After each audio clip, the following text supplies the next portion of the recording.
இப்போ அமைச்சர்கள் போனால் தான் அந்த படம் வெற்றி பெறும், அமைச்சர்கள் போனால் தான் அந்த படத்துக்கு கூட்டம் போதானா? இல்லை. என்றைக்குமே உண்மையான ரசிகர்கள், உண்மையான தொண்டர்கள் அந்த அந்த நடிகருடைய படம் வரும்போது அது நல்லா இருந்தாலும் இல்லைனாலும் முதல் நாள் ஒரு வாரம் முழுமையாக ஓட வைக்கிறது வந்து ரசிகர்களுடைய இதுதானே தவிர இந்த மாதிரியான ஆளும் அரசு தரப்பினருடைய செயல்பாடுகள் கிடையாது. அப்படி இருக்கும்போது இன்றைக்கி தமிழ்நாட்டில் நிறைய பிரச்சனைகள் இருக்கும்போது அந்த பிரச்சனைகள் பக்கம் கவனம் செலுத்தாமல் ஒட்டுமொத்தமான அமைச்சரவையும் வந்து திரையரங்குக்குள்ளே போகிறது அப்படிங்கிறது உண்மையாகவே அந்த கட்சியை நேசிக்கக்கூடியவர்கள், அந்த கட்சிக்கு ஆதரவாக இருப்பவர்கள் கூட வந்து எதிர்மறையாக மாற்றக்கூடிய ஒரு வேலைப்படி.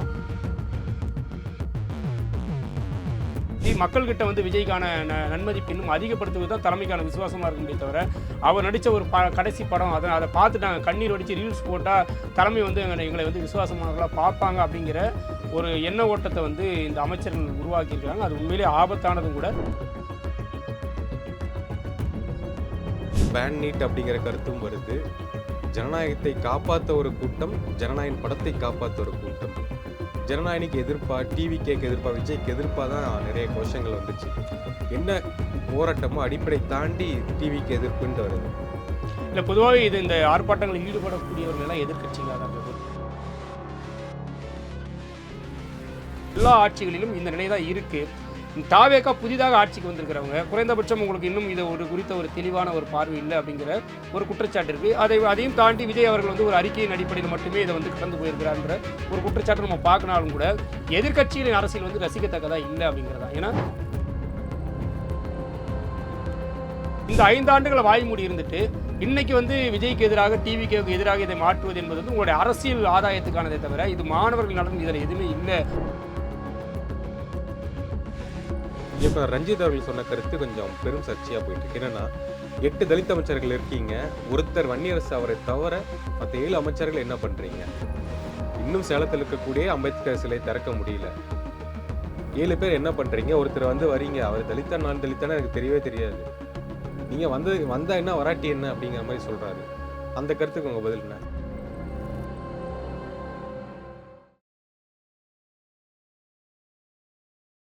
இன்க்ளூசிவ் நியூஸ் தமிழர்களுக்கு வணக்கம். இன்றைய நேர்காணலில் நம்முடைய இணைந்திருப்பவர் தாவேக்காவின் ஆதரவாளர் திரு கண்ணதாசன் அவர்கள். சார் வணக்கம். வணக்கம். இப்போது டெல்லியில் போராட்டம் நடந்துகிட்ருக்கு, தமிழ்நாட்டில் கொண்டாட்டம். நீங்கள் அந்த போராட்டத்துக்கு ஆதரவாக இல்லாட்டியும் பரவாயில்ல, தமிழ்நாட்டுடைய முக்கிய பிரதிநிதிகள், அதாவது அமைச்சர்கள் படம் பார்க்குறாங்க, விழுந்து விழுந்து அழுகிறாங்க, எங்கள் அண்ணாவுடைய கடைசி படம்ங்கிறாங்க. நீங்கள் கை கொடுக்காட்டியும் பரவாயில்ல, பட் இந்த கலாச்சாரம் வந்து ரொம்ப டேஞ்சரில் இல்லை. இது வந்து இந்த ஆட்சிக்கே மிகப்பெரிய ஒரு அவப்பேருங்கிறத முதல்வர் அவர்கள் உறுதியாக கவனிக்கணும். ஏன்னா எல்லா நேரமும் வந்து கொண்டாடக்கூடிய மனநிலையே மக்கள் இருக்க மாட்டாங்க. இந்த மாதிரியான எதிர்மறையான நிலைப்பாடுகள், செயல்பாடுகள் வந்து கண்டிப்பாக நீங்கள் எவ்வளோ நல்லது செஞ்சாலும் இந்த மாதிரி ஒரு சின்ன சின்ன விஷயங்களை வந்து அந்த ஆட்சிக்கு ஒரு மிகப்பெரிய அவப்பேர் உண்டாக்கிடும். குறிப்பாக இந்த அமைச்சர்களுடைய இந்த செயற்கைத்தனமான அந்த செயல்பாடுகள், அவர்கள் வந்து விஜயால் பயனடைஞ்சிருக்காங்க.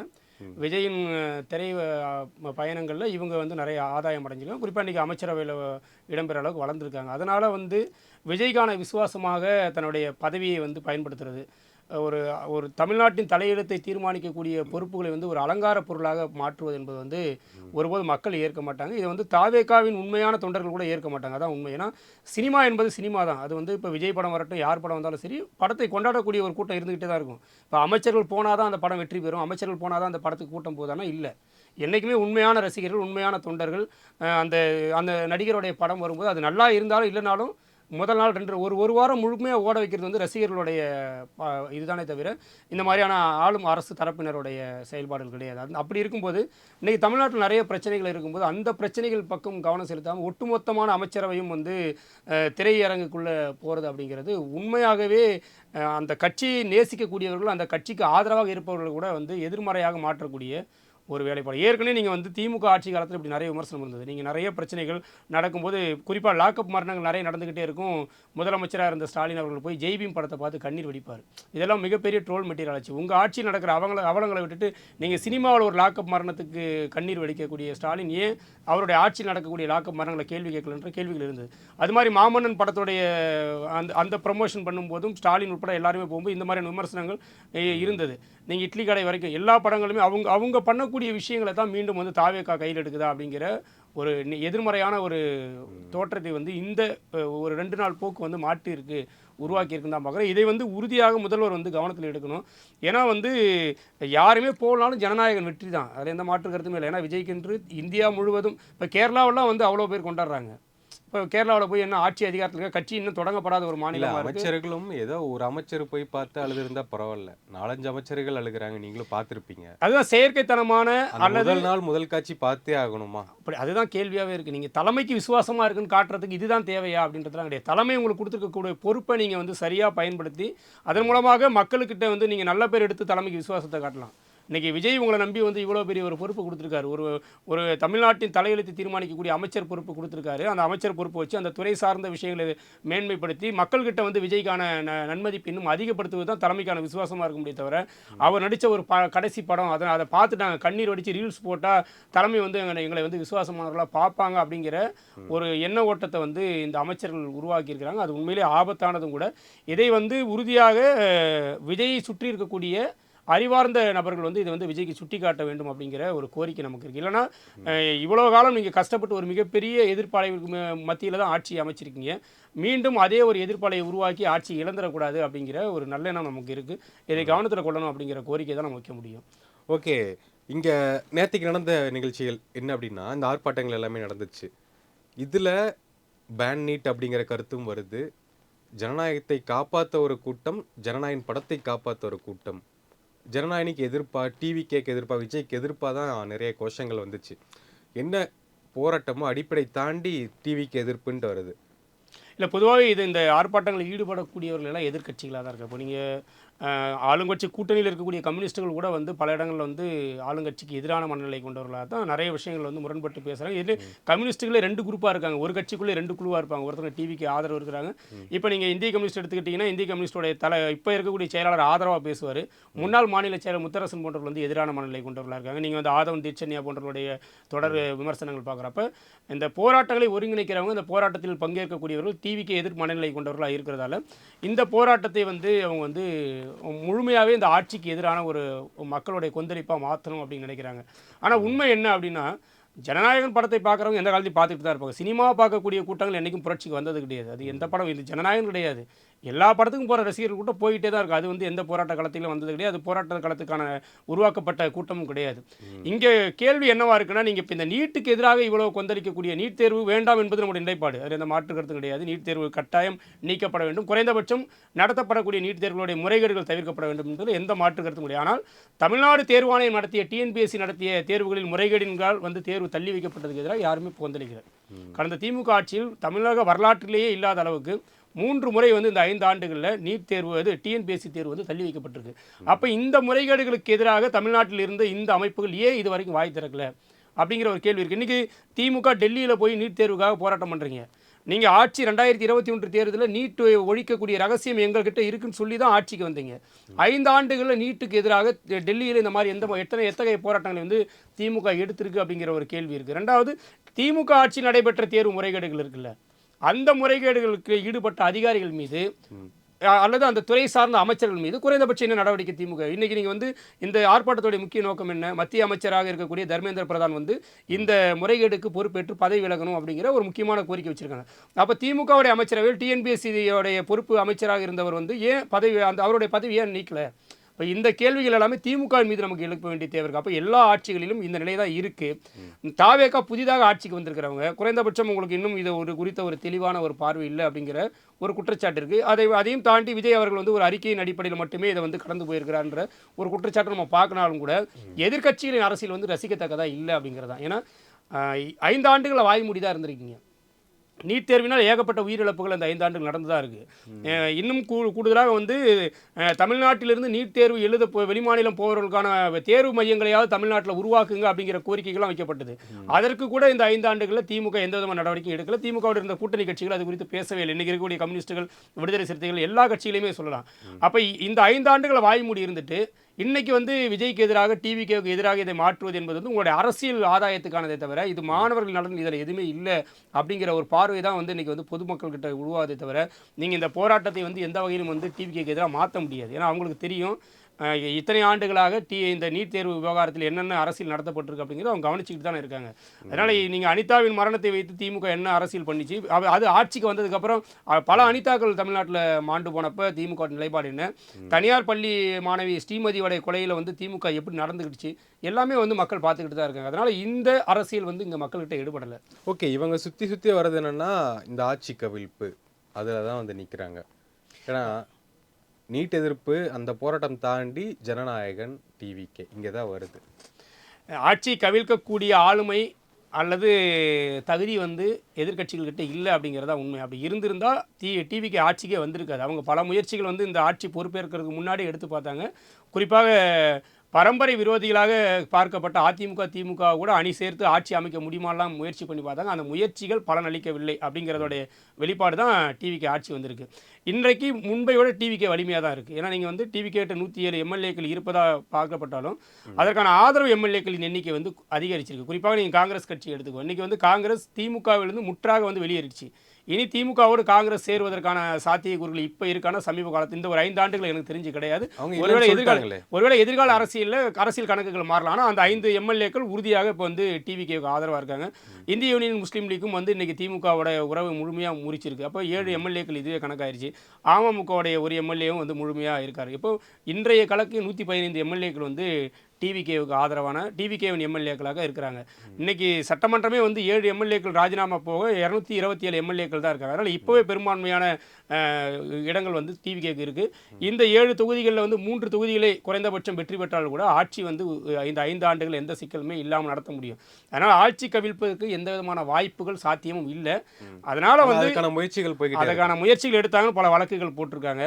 ஆனால் அந்த முயற்சிகள் பலனளிக்காது அப்படிங்கிறத வந்து இவங்க உணர்ந்திருக்காங்க. அதனால் வந்து அவதூறுகள் மூலமாக இந்த ஆட்சியை வந்து களங்கத்தை உருவாக்கலாம் அப்படின்னு பார்க்குறாங்க அப்படின்னு தான் நம்ம பார்க்குறோம். குறிப்பாக இன்னும் ஒரு பக்கம் வந்து சட்டம் ஒழுங்கு பிரச்சனையை உருவாக்கி ஆளுநர் இதற்கு எதிராக ஏதாவது நடவடிக்கை எடுக்க மாட்டாரா அப்படின்னு ஒவ்வொரு நாளும் ஆளுநரை போய் சந்திக்கிறது பல இந்த பார்வை அப்படி தான் இருக்குது. இந்த சட்ட ஒழுங்கு பிரச்சனை எந்த மாதிரி சொல்கிறீங்க? இந்த மாதிரியான போராட்டங்களை வந்து இன்னும் தீவிரப்படுத்துவது, சம்பந்தமே இல்லாத சில விடயங்களை வந்து உள்நுழைச்சி ஆட்சிக்கு எதிரான ஒரு போராட்டத்தை உருவாக்கி ஆட்சியாளர்களை கொந்தளிக்க வச்சு, ஒருவேளை ஆட்சியாளர்கள் இப்போ நீங்கள் அதிமுக காலகட்டத்தில் வந்து தூத்துக்குடியில் துப்பாக்கிச்சூடு நடந்தது போலவோ, திமுக காலகட்டத்தில் மாஞ்சோலை படுகொலை நடத்தப்பட்டது போலவோ ஏதாவது ஒரு அசம்பாவிதங்கள் நடந்து விடாதா அப்படிங்கிற ஒரு எண்ணம் வந்து இன்றைக்கு எதிர்க்கட்சிகள்கிட்ட இருக்குது. அப்படி ஒரு அசம்பாவிதம் நடந்தால் அதை வைத்து எப்படி நம்ம அரசியல் பண்ணலாம் அப்படிங்கிற ஒரு கணக்குகள் வந்து எதிர்க்கட்சிகள் போட்டுருக்கிறத வந்து பார்க்குறோம். அதனால் வந்து இவர்களுடைய இந்த முன்னெடுப்புகள் எல்லாமே இந்த ஆட்சியின் எப்படியாவது அகற்ற வேண்டும் என்கிற ஒரு ஆற்றாமையில் தான் பண்ணுறாங்களே தவிர அதற்கான சாத்தியம் இல்லை அப்படிங்கிறத நம்ம பார்க்குறோம். ஓகே, நேற்றுக்கு நீலம் அமைப்பு சார்பாக ஒரு போராட்டம் நடந்துச்சு. அதில்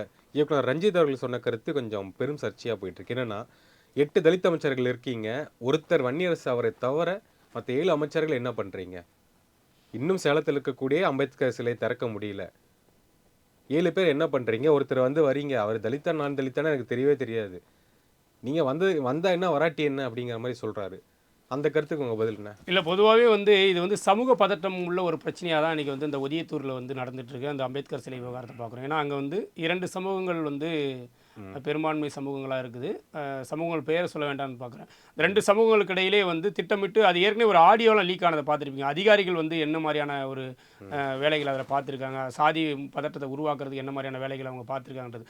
இதை நினைத்திருந்தால் இன்னும் சொல்ல போனால் அம்பேத்கர் சிலை இப்போ வந்து அது நிறுவப்பட்ட சிலை கிடையாது, அது நீண்ட காலமாக மூடப்பட்டிருக்கு திமுக ஆட்சி காலத்திலிருந்தே. அப்போ திமுக நினைத்திருந்தாலே வந்து அதை திறந்து வைத்திருக்க முடியும். அதில் வந்து எந்த விதமான பிரச்சனையும் அன்றைக்கி உருவாகிருக்க போகிறதில்ல. அப்போ இன்றைக்கி அந்த பிரச்சனையை இன்னும் ஊதுவதன் மூலமாக அல்லது ரஞ்சித் போன்றவர்கள் பேசுவதன் மூலமாக இன்றைக்கி வந்து டிவிக்கே மட்டுமே வந்து சாதிய மோதலை உருவாக்குகிற மாதிரியான ஒரு பிம்பத்தை வந்து அவர் உருவாக்குறாருன்னு நினைக்கிறேன். அப்படி அதுக்கான சாத்தியம் இல்லை. ஏன்னா இங்கே இருக்கக்கூடிய எல்லா சாதிய பிரச்சனைகளும் இன்று நேற்று உருவானது கிடையாது.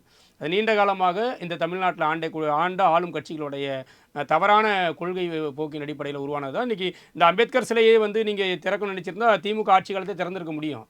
ஏன் அவங்க திறக்கல அப்படிங்கிற கேள்வி தான் ரஞ்சித் போன்றவர்கள் உருவாக்க வேண்டியது. ஏன்னா நீங்கள் சிறுபான்மையினரின் பாதுகாவலர், தலித் மக்களுடைய பாதுகாவலர் என்றெல்லாம் தன்னைத்தானே பறைசாற்றி கொண்ட திமுக அவருடைய ஆட்சி காலத்தில் இது போன்ற சாதிய பிரச்சனைகளில் வந்து சரியான கையாளலை. குறிப்பாக நீங்கள் வேங்கை வயல் பிரச்சனைலாம் எடுத்துக்கலாம். பல பிரச்சனைகள் வந்து ஏன் தீர்க்கப்படாமலே திமுக விட்டு சென்றது அப்படிங்கிற ஒரு கேள்வி இருக்குது. அப்போ திமுகவுடைய ஆட்சி காலத்தில் பதட்டமாக வைத்து சென்ற ஒரு பிரச்சனையை டிவிக்கு ஆட்சிக்கு வந்த உடனே சரி செஞ்சிட முடியும் அப்படிங்கிறது வந்து ஏற்கக்கூடியதில்லை. இப்போ யாரு தான் பண்ணுவாங்க? இல்லை, அதுக்கான காலக்கெடு, அதற்கான சூழலை அங்கே உருவாக்கணும். 2 சமூகங்களிடையே முதல்ல அம்பேத்கர் சிலை திறப்பதால் என்ன பிரச்சனை இருக்குது, அது அதனால் என்ன நடக்க போகுதுங்கிறத நீங்கள் ரெண்டு இல்ல சமூகத்தையும் அவர் அழைத்து சொல்றாரு பேச வேண்டிய தேவை அந்த இருக்கு. கால் மேல கால் போட்டு உட்கார்ந்துருக்காரு, அதுதான் பிரச்சனைன்னு சொல்றாரு. அதுதான் மையமா. இது எதுவுமே பிரச்சனை இல்லை சார், இது உளவியல் பிரச்சனை. நீங்கள் வந்து என்னன்னா அம்பேத்கரை வந்து நீங்கள் அம்பேத்கர் குறித்தான புரிதலை வந்து மக்கள்கிட்ட விதைத்து அந்த புரிதல் தான் தவறாக இருக்குது. நீங்கள் அம்பேத்கரை இன்னும் பட்டியல் சமூக தலைவராக கொண்டு போய் சேர்த்தது தான் முதல் பிரச்சனை. உண்மையில் அம்பேத்கர் பட்டியல் சமூகத்துக்கான தலைவர் மட்டும் கிடையாது, அவர் ஒரு பொது சமூகத்தோட தலைவர். ஏன்னா அவருடைய மத்திய அமைச்சர் பதவி வந்து பிற்படுத்தப்பட்ட மக்களுடைய இடஒதுக்கீட்டுக்காக மத்திய அமைச்சர் பதவியை தூக்கி எறிந்தார்ன்ற உண்மையை நீங்கள் பேச தயாராக இல்லை. நீங்கள் எல்லாரையுமே சாதிய வட்டத்துக்குள்ளே தான் அடைக்கிறீங்க, எல்லாருமே ஒரு சாதியின் தலைவராக தான் கொண்டு போய் சேர்த்துருக்கீங்க. அதுதான் விளைவு. நீங்கள் அம்பேத்கரை வந்து சேரிகளில் கொண்டு போய் சேர்க்கறதால என்ன பயன் இருக்குது? அம்பேத்கரை பொது தேர்வில் கொண்டு போய் சேர்க்கக்கூடிய அரசியல் யாருமே செய்யல. அப்போ இது வந்து அரசியல் பிழை, உளவியல் பிழை. இந்த உளவியல் பிழை வந்து ரெண்டு சமூகத்தோட சொல்லாமே முத்துராமலிங்கர் அவர்கள் சொல்லலாம், எல்லாருமே எல்லா தலைவர்களுமே எல்லாத்தையும் எப்படி பார்க்குறாங்க, எல்லா தலைவர்களையும் நீங்கள் உளவியலாக தவறாக கொண்டு போய் சேர்த்துக்கின்னு தான் சொல்கிறேன். எந்த தலைவர்களும் சாதிக்காக மட்டுமே போராடவும் கிடையாது. நீங்கள் வஉசி இன்னைக்கு பிள்ளைமார்கள் மட்டும்தான் சார் போட்டுட்ருக்காங்க. வஉசி சிதம்பரனார் என்னைக்கு சார் சாதி பெருமை பேசினார்?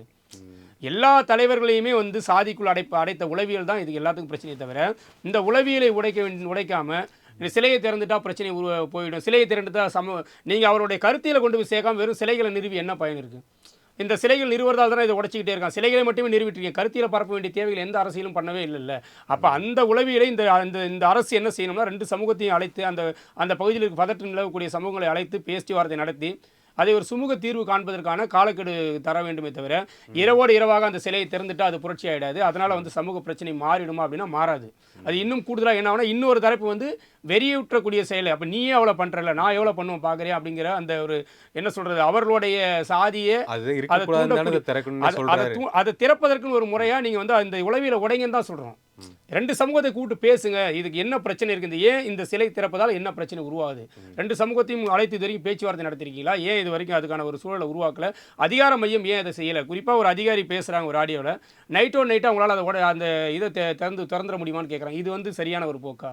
இப்போ இது வந்து திட்டமிட்டு ஒரு பிரச்சனை தான். நீங்கள் நைட்டாக திறந்துடுவீங்க, அப்போ இவன் என்ன சொல்லுவான், என்னோட ஈகோ தூண்டக்கூடிய ஒரு வேலையை நீ செய்கிறேன்னா நான் உனக்கு எதிராக வேலை செய்கிறேன். இது வந்து ஒரு திட்டமிட்ட ஒரு மோதல். இந்த திட்டமிட்ட மோதலை இந்த அரசு வந்து சரியாக கவனித்து கையாளணுமே தவிர இந்த உணர்ச்சிகரமான இந்த போன்ற கருத்தியலுக்கு வந்து அரசுகள் வந்து செவிசாய்ப்பதன் மூலமாக இன்னொரு பிரச்சனையை தான் நீங்கள் உருவாக்க முடியும். இங்கே உருவாகிற எல்லா சாதிய பிரச்சனையுமே உணர்ச்சிகரமான அரசியலால் உருவானது தான்.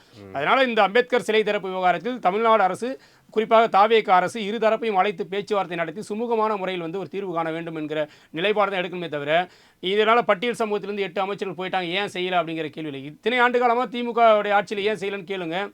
நீங்கள் வந்து இன்னும் அதிமுக திமுக இது போன்ற திராவிடமே வந்து பட்டியல் சமூக மக்களுடைய வாக்குகளால் தான் சார் இத்தனை ஆண்டு காலம் தமிழ்நாட்டில் நீடிச்சு நிலைச்சிருக்கு.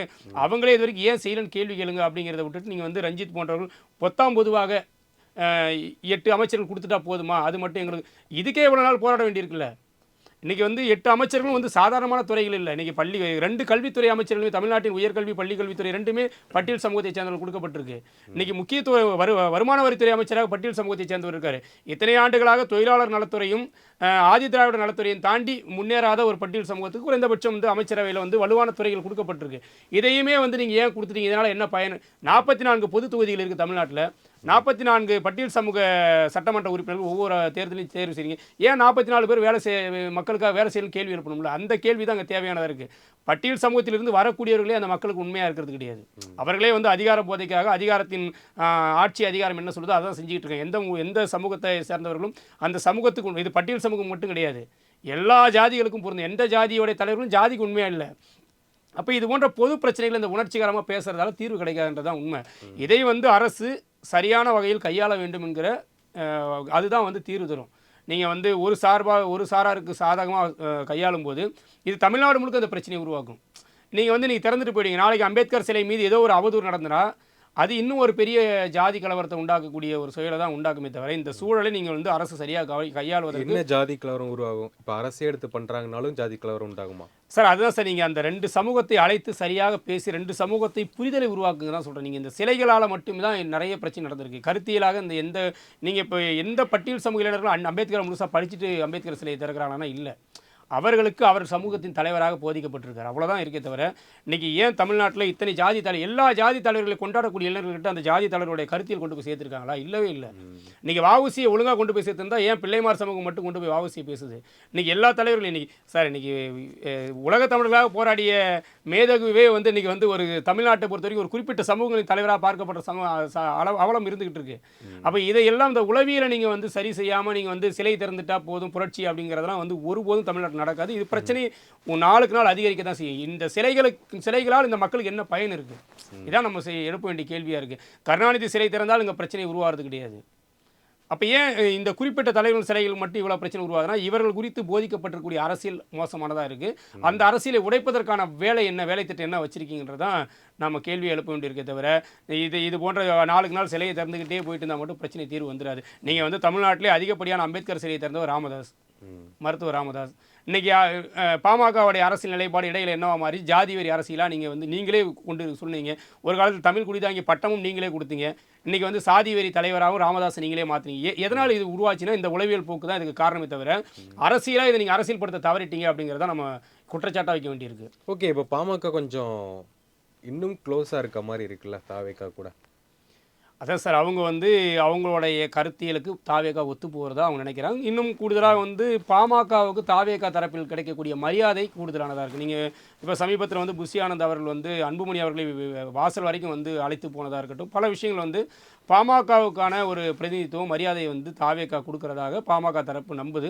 அதனால் வந்து அவர்களுக்குள்ள அந்த ஒரு நெருக்கம் இருக்கிறதா நம்ம பார்க்குறோம். குறிப்பாக நீங்கள் அன்புமணி அவர்கள் வந்து தாவேகா ஆட்சி வந்த போதே கூட சொன்னார், நமக்கான ஆட்சியாக தான் இதை பார்க்குறோம், அந்த ஆட்சி வந்து நம்முடைய கோரிக்கையை வந்து நிறைவேற்றும். முதல்ல காவிரிக்கு ஆதரவாக அவர் தான் முதல் அனைத்து கட்சி கூட்டம் நடத்தினார், அன்புமணி அவர்கள் தான். அதற்கடுத்து தான் சட்டமன்ற தீர்மானம் போடப்பட்டது. அப்போ எல்லா வகையிலும் வந்து பாமகவின் கோரிக்கையை வந்து தாவேகா செவிசாய்ப்பதாக நம்ம பார்க்குறோம். அதனால் வந்து அந்த ஒரு உறவு வந்து இன்றைக்கி நீடிக்கிறதா நம்ம பார்க்கலாம். ஓகே, கர்நாடகாலேருந்து இன்னும் தண்ணி வரல, அதுக்கு ஏன் எதிர்த்து ஒரு குரல் கொடுக்க முடியல விஜய்னால அப்படின்னு வந்து கேட்குறாரு முன்னாள். இது வந்து ஒரு மிகப்பெரிய வந்து உண்மையாக மிகப்பெரிய அரசியல் பிரச்சனைக்குரிய ஒரு விஷயம். இன்னைக்கு வந்து முதல்வர் அவர்கள் கட்டாயமாக இதுக்கு வாய் திறக்க வேண்டியது. ஏன்னா நீங்கள் வந்து இது வெறும் ஏன் இவ்வளோ மௌனம் அப்படிங்கிறது தானே எல்லா விஷயத்துக்குமே தொடர்ந்து?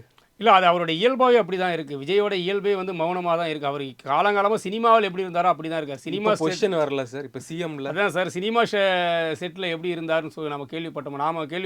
அப்படி இருந்துக்கோங்க. அதே நிலையை தான் இங்கேயும் அவர் கடைபிடிக்கிறாரா அப்படிங்கிற, அவர் பேசணும் அப்படிங்கிறது நமக்கு மாற்று கருத்தே இல்லை சார். பேசுகிறத தாண்டி நீங்கள் வேலை செய்யுங்கன்றதை நம்ம விரும்புகிறோம். இப்போ சமீபத்தில் ஒரு இது சொல்லியிருக்காரு, அடுத்த ஆகஸ்ட் மாதம் வந்து கர்நாடக முதல்வரை வந்து விஜய் அவர்கள் சந்திக்கிறது அந்த காவிரி விவகாரத்தில் நம்ம பார்க்குறோம். உறுதியாக வந்து இன்னும் உச்சநீதிமன்றம் வந்து இந்த நில அளவை எடுத்துக்கொள்ளுங்கன்னு கர்நாடகா ஆதரவாக தீர்ப்பு கொடுத்துருக்கிறதா வந்து கண்டிக்கத்தக்க ஒரு விஷயம். இதற்கு எதிராக விஜய் அவர்கள் கடுமையான ஒரு நிலைப்பாடை, ஒரு உறுதியான நிலைப்பாடை எடுத்து தமிழ்நாட்டுடைய உரிமையை காக்க வேண்டிய தேவை இருக்குது.